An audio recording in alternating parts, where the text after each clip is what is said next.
चलिए हो एक लाइन पहले सुन लीजिएगा, हल्ला नहीं कीजिएगा। और कल आपको एक न्यूमेरिकल सीट भेजा गया था, है ना, उसमें 18 न्यूमेरिकल्स है। इसका ये मतलब नहीं कि इलेक्ट्रोस्टैटिक्स में सिर्फ 18 ही है।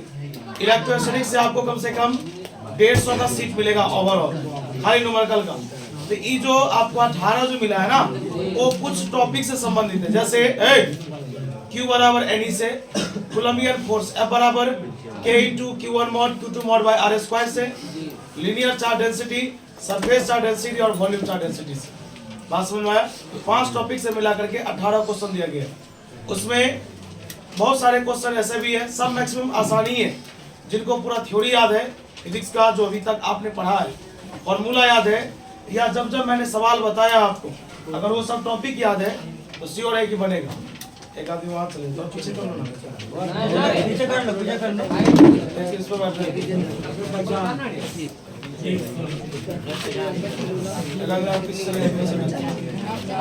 बैठ गया चलो, पैसा नहीं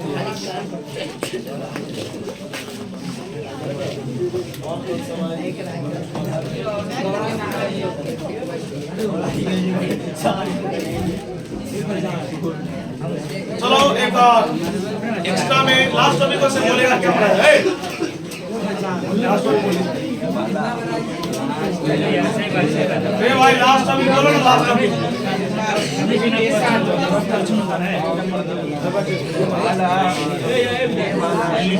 भाई टॉपिक याद है?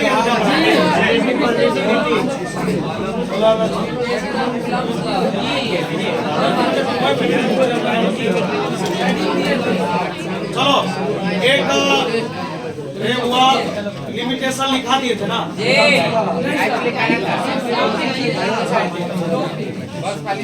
लिमिटेशन लिखाना है। 1 मिनट सुनो, टॉपिक ज्यादा नहीं पढ़ाएंगे, मतलब पेज भेजे तो उसका नंबर कल बताएंगे। उस टॉपिक को पूरा करो जो छूट गया था। और कूलम्ब्स लॉ का लिमिटेशन मतलब हुआ कि कूलम्ब्स लॉ कहाँ लागू होता है। चलिए हुआ, शांत हो जाइए भाई, बता ही रहे थे। और कूलम्ब्स लॉ का लिमिटेशन में याद रखिएगा, रे भाई उस दिन वाला जो टॉपिक छूट गया था ना, उसको लिखा देते हैं और सवाल बताएंगे जो भी भेजे हैं।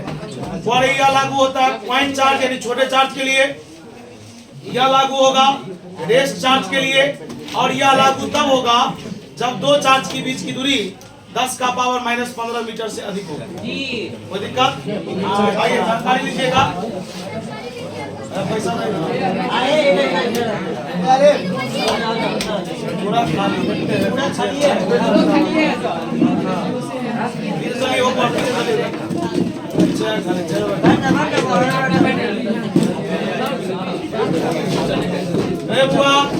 उस दिन वाला टॉपिक को पूरा करो, सवाल बना।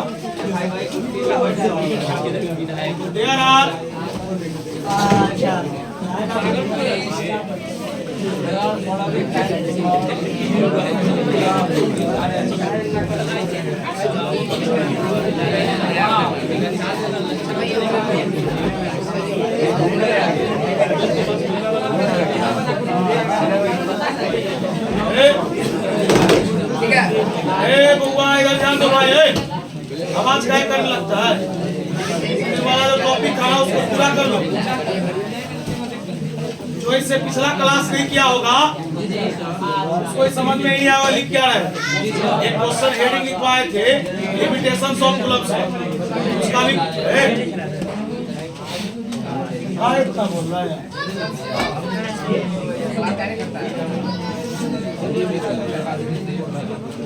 यह लागू होता है, बताओ किसके लिए?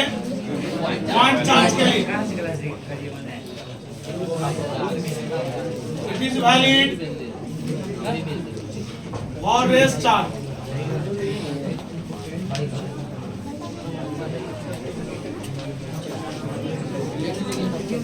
It is valid when the distance between two point charges देखो ना यार, is greater than 1 fermi metre. 1 fermi metre का मान होता है 10 का पावर, दिखाई देगा यहाँ पर डायग्राम नहीं होगा। हाँ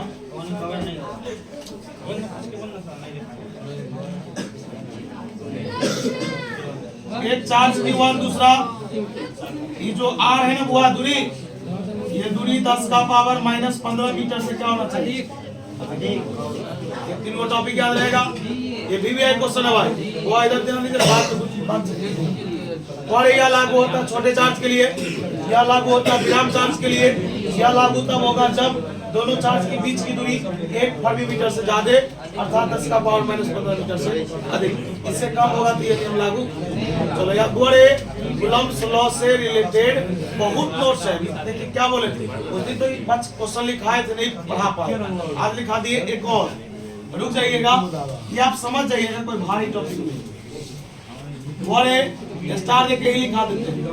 एक बात बता, आज से 2-3 दिन पहले आपको force in medium FM, M मतलब होता है मीडियम, M मतलब फोर्स इन मीडियम आपको पढ़ाया गया, याद है ना, बोलिए 1/4 पाई इप्सिलॉन Q1 है, नॉट नहीं 4 पाई इप्सिलॉन नॉट है, 4 पाई इप्सिलॉन नॉट वैक्यूम के लिए होता है, किसके लिए, मीडियम के लिए। मिला लीजिए ना आपको भी, मीडियम के लिए होता है 1/4 पाई इप्सिलॉन गुने Q1 गुने Q2।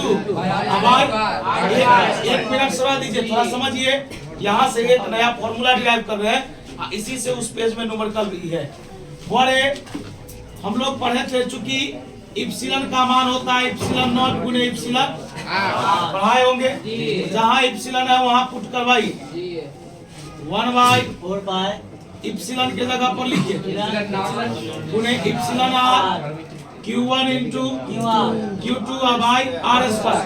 एक मिनट बोलिए बुआ, ये जो देख रहे हैं ना आप 1/4 पाई इप्सिलॉन नॉट, वो अगर आपको नहीं पता है तो मैं यहाँ लिख देता हूँ कि 1/4 पाई इप्सिलॉन नॉट के का मान होता है, किसका, इसके जगह पर बताइए के हो जाएगा, नीचे में क्या बचेगा बताइए Q1 गुने Q2 बाय R। एक चीज आप याद रखिएगा, जानकारी लीजिएगा जो बोल रहे हैं, अगर आपसे सवाल पूछा जाए मीडियम वाला फोर्स का, यानी मीडियम का चर्चा हो, ये फॉर्मूला लगाइएगा। अगर वैक्यूम का चर्चा हो तो उसका फॉर्मूला है FV बराबर 1/4 पाई इप्सिलॉन नॉट गुने Q1 गुने Q2 बाय R, ये फॉर्मूला होता है। ये तो प्लेन है कुछ फॉर्मूला, कोई दिक्कत। चलिए आगे बढ़ते हैं, याद रहेगा ना, हो कोई दिक्कत। चलिए रुक जाइएगा, अब यहाँ पर कुछ कंसेप्ट की चर्चा करते हैं हम, शांति से सुन लीजिएगा, समझ में नहीं आए पूछ लीजिएगा। एक मिनट रुकिए, आप बताइए कोलंबियन फोर्स 2 दिन 4 दिन या 1 दिन पढ़ेगा। आप बताइए, जब यह नियम आपको सुनिए, यहाँ से एक ऑब्जेक्टिव फिक्स है, ये ऑब्जेक्टिव नहीं था, वो जो कल आपको एक मटेरियल भेजा गया था ग्रुप में, उसमें जो न्यूमेरिकल है ना इसी फॉर्मूला बनेगा। तो आप कहिएगा ये तो आप पढ़ाए नहीं थे, तो इसमें कोई ज्यादा विशेष तो कुछ करना नहीं था, जो हम पढ़े थे उसी को थोड़ा अरेंज कर दिए, एक नया फॉर्मूला मिल गया। आप शांति सुनिएगा, आप बताइए जब आप कूलम्ब्स लॉ पढ़े तो क्या कूलम्ब्स लॉ के टॉपिक में कहीं रास्ता संबंधित कोई बात था? नहीं था। इसमें तो ये नहीं कहा गया रास्ता स्मूथ होना चाहिए, रास्ता रफ होना चाहिए, ऐसा तो नहीं था। अर्थात याद रखिएगा कि कोलंबियन जो फोर्स है वो रास्ते पर निर्भर नहीं करता। बड़े और याद रखिएगा, जितने भी न्यू जन हैं जो 11th का टॉपिक नहीं पढ़े हैं, कहा गया दुनिया का वैसा फोर्स जो रास्ते पर निर्भर नहीं करता है, लोग उसे कंजर्वेटिव बोलते हैं। क्या बोलता है? एक नया वर्ड सीखने में क्या जाना। दुनिया का वो सभी फोर्स जो रास्ते पर निर्भर नहीं करेगा ना, रास्ता से उसको कोई मतलब है ही नहीं, तो लोग उसे कंजर्वेटिव बोलेगा। क्या बोलेगा? तो बता, VVI क्वेश्चन है, कोई तुमसे पूछ सकता है कि कोलंबियन फोर्स कैसा फोर्स है, कंजर्वेटिव। कोई ये भी पूछ सकता है कंजर्वेटिव आप कैसे कह सकते हैं, तो बोलेंगे रास्ते पर निर्भर नहीं करता। दूसरा कहा गया कोलंबियन फोर्स सेंट्रल फोर्स होता है, यानी कि मिडल में काम करता है। अब ये जब एक थ्योरम प्रूव करेंगे तो आपको बता दिया जाएगा कि इसे सेंट्रल फोर्स क्यों कहा जाता है। तीसरा कहा गया कोलंबियन फोर्स न्यूटन के गति के तीसरे नियम का पालन करता है, यानी न्यूटन थर्ड लॉ को फॉलो करता है। समझ में आया? उसके बाद कहा गया कोलंबियन फोर्स जो होता है वो अट्रैक्टिव और रिपल्सिव दोनों होता है। और ये क्वेश्चन बोर्ड में पूछा था, कोलंबियन फोर्स, ध्यान सुनना, अट्रैक्टिव, रिपल्सिव, कंजर्वेटिव, और उसके बाद बोला ऑल ऑफ दीज। पता क्या होगा? तीनों, सब होगा। ऑल ऑफ दीज मतलब इनमें से सभी। अट्रैक्टिव भी होता है, रिपल्सिव भी होता है और कंजर्वेटिव भी होता है, सेंट्रल भी होता है, और न्यूटन की गति के तीसरे नियम का पालन भी करता है। याद रहेगा? ये 5 बात तो सीख लिया, कोई टफ तो नहीं था। अब इसके बाद यहाँ पे 2 कंडीशन बनेगा, अट्रैक्टिव कब होगा, रिपल्सिव कब होगा। बच्चा बोलता हम जानते हैं, बोला चार्ज सेम सेम होगा, रिपल्सिव, एक रंग चार्ज होगा तो रिपेल कर देगा, लेकिन अगर उल्टा रहेगा तो अट्रैक्ट करेगा। आप तो ऐसे ही बोलिएगा, लेकिन इसको थोड़ा बताना पड़ेगा न्यूमेरिकली, अर्थात मैथ के रूप में। जानकारी लीजिएगा, छापिएगा, लिखेंगे। अरे भाई ये आसान था, इतने दिन नहीं बोले, इसलिए तुमको बोले थे तुम छाप, ये उस दिन नहीं ना बोले थे। हाँ, शांति से सुनो। लिखेंगे Coulombian force, Coulombian force is a conservative force, conservative force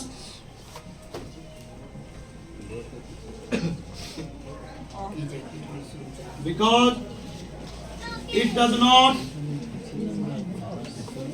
depend या निर्भर नहीं करता है on the path, रास्ते पर निर्भर।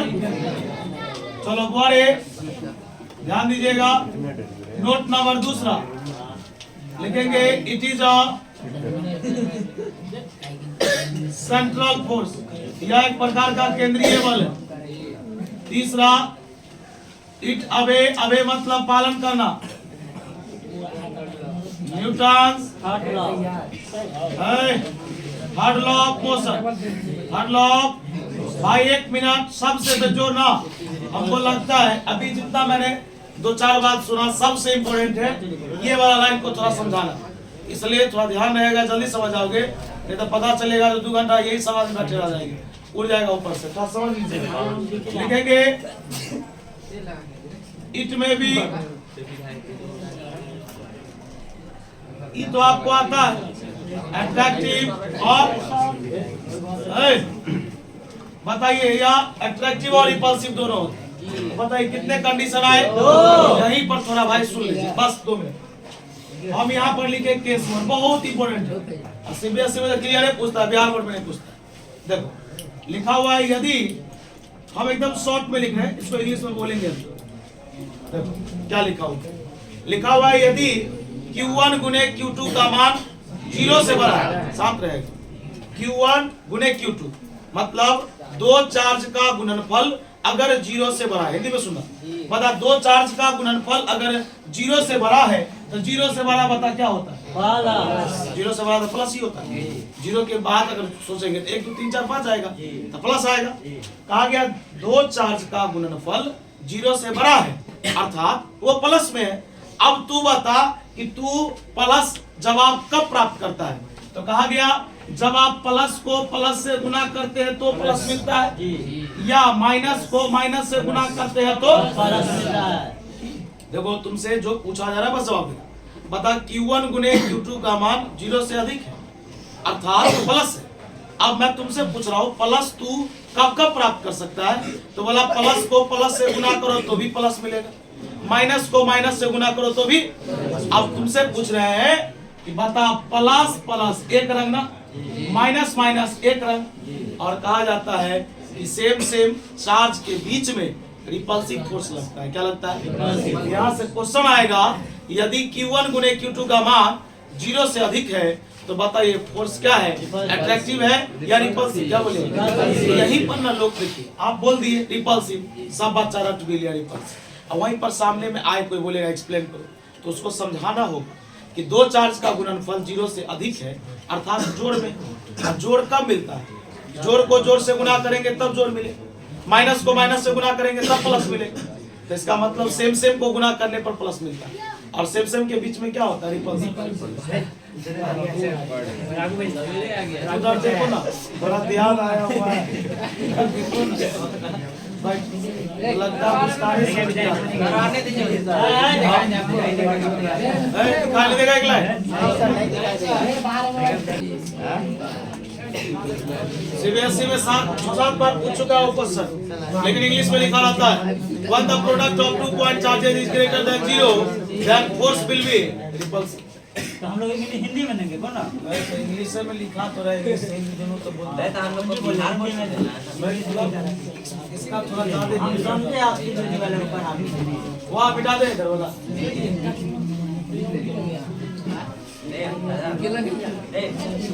एक मिनट बता तो रे, कूलम्ब्स लॉ लागू होगा पॉइंट चार्ज के लिए, लागू होगा रेस्ट चार्ज के लिए, लागू होगा जब दो चार्ज के बीच की दूरी 1 फर्मी मीटर से ज्यादा होगा, अर्थात 10 का पावर माइनस 15। देखो जब एग्जाम में पूछता है बाबू तो पूरा डिराइव करेगा, इन्हें जो 2 लिख दिए वहां से निकल गए, डिराइव करेगा तब मार्क्स मिलेगा 2 वाले बोल। यहाँ पे जबरदस्ती आके बैठी यहाँ बैठना आसान है।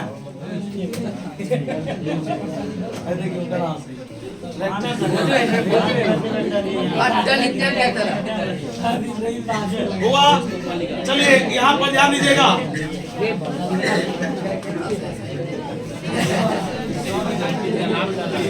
चले सभी ध्यान दो, हल्ला नहीं कीजिए, उड़ जाएगा बहुत इंपॉर्टेंट है भाई। यदि Q1 into Q2 greater than 0 then force will be, बताइए फोर्स क्या होगा? Q1 और Q2 का मान 0 से अधिक तो क्या होगा?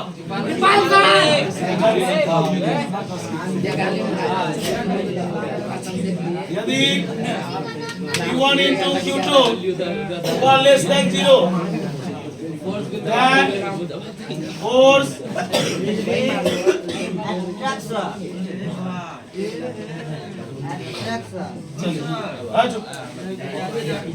बोले कोई दिक्कत यहाँ तक। चलिए अब सवाल जो दे रहे हैं उसको बनाएंगे हम लोग। इसमें बचा हुआ है कोलंबियन फोर्स, तो हम लोग पढ़ लिए। अब इसके बाद बचा हुआ कोलंबियन फोर्स और ग्रेविटेशनल फोर्स, दोनों में अंतर क्या है? बोले इसमें परमिटिविटी का डेफिनेशन लिखा है थे,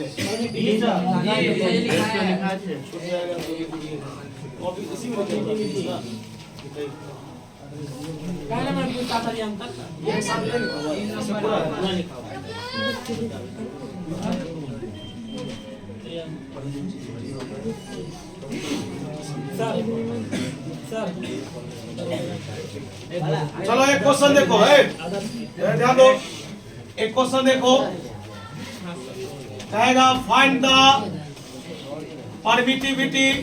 आपको पहले ही बोले थे ना परमिटिविटी का स्पेलिंग थोड़ा सा हम एरर लिखते हैं, डबल टी होगा, क्योंकि मैंने बोल भी दिया था, आप एक बार मिला लें, डबल टी होगा। फाइंड द परमिटिविटी, बताइए परमिटिविटी कहाँ पूछ रहा है? एयर में। ऑब्जेक्टिव भाई रुको एक मिनट, परमिटिविटी कहाँ पूछ रहा है? एक बार सीख तो लो जो बनता कैसे है। एक बात बता, और एयर हवा के लिए बता, हवा के लिए इप्सिलॉन आर का मान कितना होगा? 1 या डाइलेक्ट्रिक कांस्टेंट का मान 1 आप जानते हैं। बता रे बुआ, परमिटिविटी का फॉर्मूला होता है इप्सिलॉन बराबर इप्सिलॉन नॉट गुने इप्सिलॉन होता है ना हो। तू बता अलीम, बता इप्सिलॉन नॉट का मान जल्दी। 8.85 10 टू दी पावर माइनस 12। अब बता इप्सिलॉन आर का मान कितना? 1 से गुणा करने पर कोई प्रॉब्लम नहीं पड़ता है। ये तो सुन लीजिएगा, ऑब्जेक्टिव पूछेगा एग्जाम में, वो नहीं दिखाई दे रहा ना, एग्जांपल वहां भी चल सकता है। कह रहा है कि find the permittivity in air, अर्थात आपसे इप्सिलॉन का मान हवा में पूछा, तो बताइए हवा के लिए इप्सिलॉन आर का मान कितना? या तो भाई आप इप्सिलॉन आर बोलिए या आप क्या बोलिए, दोनों एक ही रहे, इसका मान कितना होता है? 1। अब बताइए परमिटिविटी का फॉर्मूला होता है इप्सिलॉन नॉट गुने इप्सिलॉन आर। इप्सिलॉन नॉट का मान ये होता है 8.85 10 to the power minus 12। Epsilon R का मान हवा के लिए कितना होता है? 1 गुना करने पर कोई प्रॉब्लम हो गया आंसर। समस्या है, एक और बना के दिखाइएगा। पहले यहाँ तक पहुँचे तो मैं लिखूंगा। आज ये गाय म्यूजियम में चला चलो एक बना के दिखाओ। फाइंड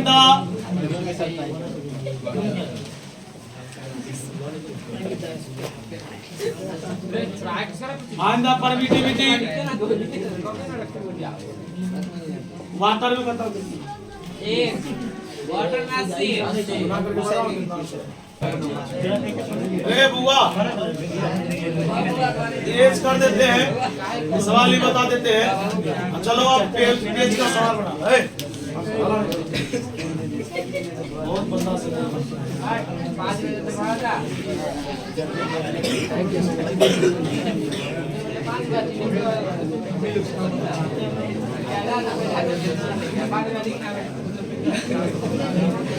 चलो बताओ तो रुको बता बिपिन, ये कोलंबियन फोर्स आवाज निकले, कोलंबियन फोर्स कंजर्वेटिव है नॉन कंजर्वेटिव? बता बोलवा कोलंबियन फोर्स कंजर्वेटिव होता है कि नॉन कंजर्वेटिव? अभी जस्ट लिखा है तो कंजर्वेटिव इसलिए होता है कि रास्ते पर निर्भर नहीं करता है, नहीं करती है, करता है।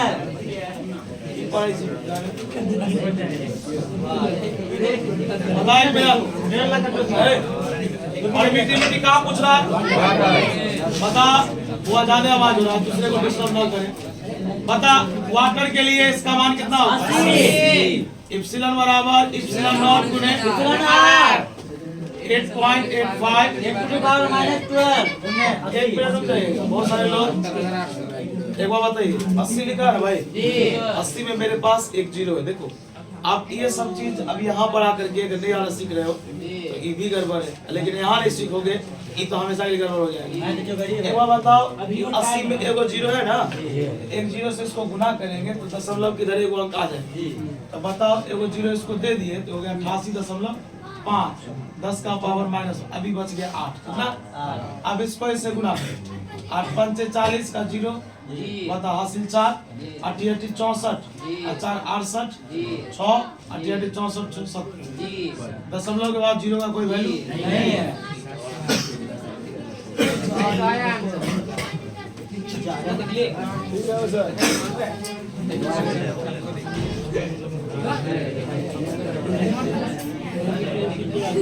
क्लिक नहीं लीजिएगा असाइनमेंट। असाइनमेंट मतलब हुआ कि जो पेज भेजे हैं ना ग्रुप में और इन्हीं टॉपिक में लिख लीजिए। पैसा पूरा ना दिए तो पूरा ना छाप देंगे। चलो स्टार्ट करते हैं भाई, ये पेज होगा। चलो बोले हम क्वेश्चन देते हैं, बना के दिखाइए। जिनके पास नहीं है फोन क्वेश्चन बोर्ड पे पढ़िए।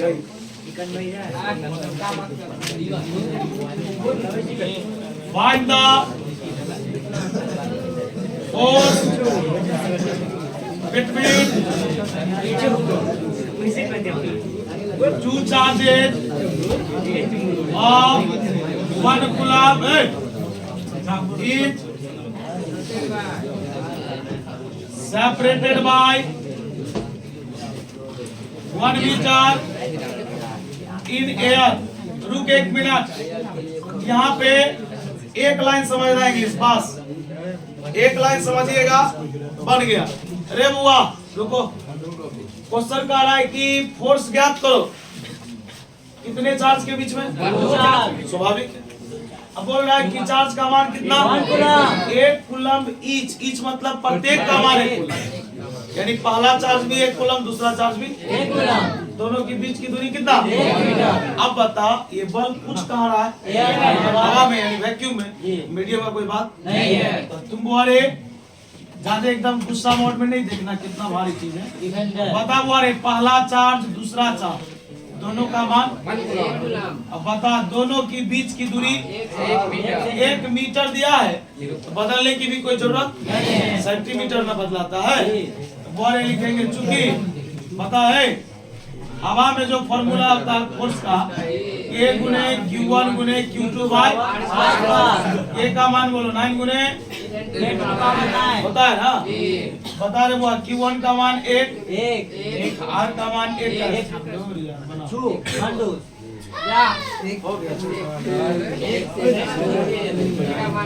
सवाल बना मोबाइल से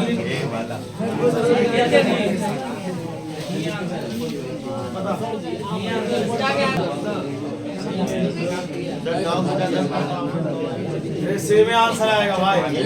मतलब एक बात बोल रहे हैं, अगर आसान लगता है तो सवाल नहीं छापो, सवाल तो तेरे पास है ही नहीं, हम ऐसे लिख दिए कि तुमको दिखाई नहीं। क्या रे बुआ, चल अगला बना के दिखा, हमारी समझ एक सवाल बना है, मीडियम वाला सवाल है, बना के दिखाएगा सवाल भी। बता, आज का क्लास जब मैंने स्टार्ट किया था तो मीडियम के लिए मैंने फॉर्मूला बताया था, FM बराबर K/εr, मिला लेना बॉक्स में, K/εr गुने Q1 गुने Q2/r²। चलो ये सवाल बना के दिखा। हमें नहीं लगता है कि अगर तभी वाला कंसेप्ट नहीं है,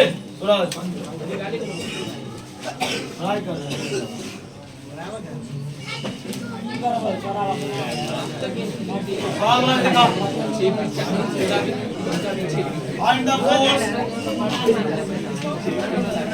find the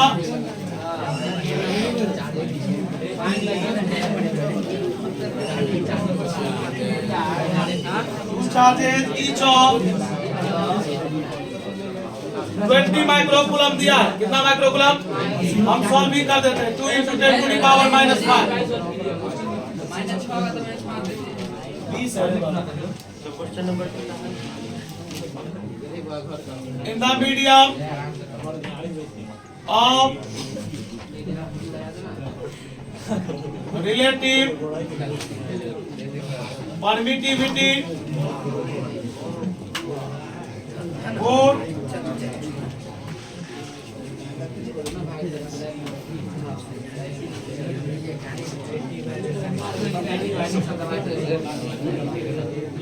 and the distance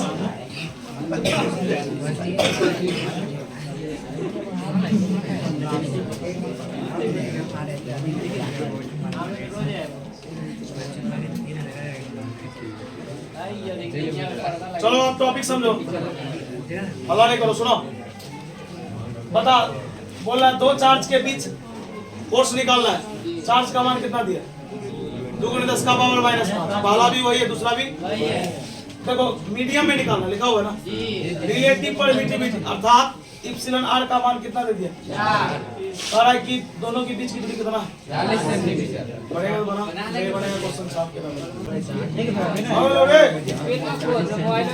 हम बना दे, हिट कर देते एक लाइन, क्या वो हिट कर दे, सुनो, ऐसे नहीं किसी वाला डिस्टर्ब हो रहा है। ये चार्ज दिया है, बोलो है εr का मान कितना? दूरी का मान दिया 40 सेंटीमीटर, सेंटीमीटर को मीटर में 100 से 10 एक बार, बता ऊपर जाएगा 10 का पावर, बता फोर्स इन मीडियम का फॉर्मूला होता है K/εr गुने Q1 गुने Q2/, अगर इससे आगे भी ना बने छोड़ दीजिए, सम्मान मुझको दिया। आज के लिए लाने तो इतना ही।